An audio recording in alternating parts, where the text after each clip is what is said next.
ነጸብራቅ 1 ሰማይ ምድርና ውስጥ ያለው ሁሉ ማን ነው? 2 አምላክ እስራኤላውያንን በልዩ ሁኔታ የመረጣቸው ለምንድን ነው? 3 ልብን መገረዝ ማለት ምን ማለት ነው?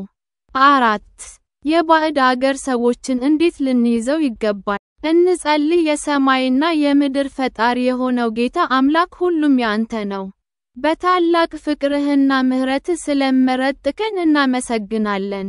አንተን እንድንፈራና በመንገድህ ሁሉ እንድንሄድ እርዳን።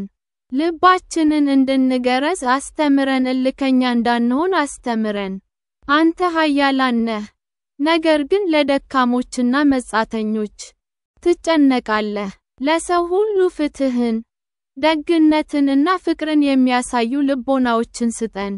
ሕይወታችን በየቀኑ የእርስዎን ርኅራኄ እና እውነት ያንጸባርቅ። ዘዳግም 10:14-19 ሰማየ ሰማያት ምድርና በእርሷም ያለው ሁሉ የአምላክህ የእግዚአብሔር ነው። ነገር ግን እግዚአብሔር አባቶችህን ስላፈቀረ ወደዳቸው።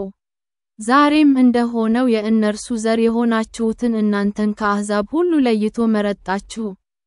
ስለዚህ የልባችሁን ሸለፈት ግረዙት። ከእንግዲህም ወዲያ አንገተ ደንዳና አትሁኑ።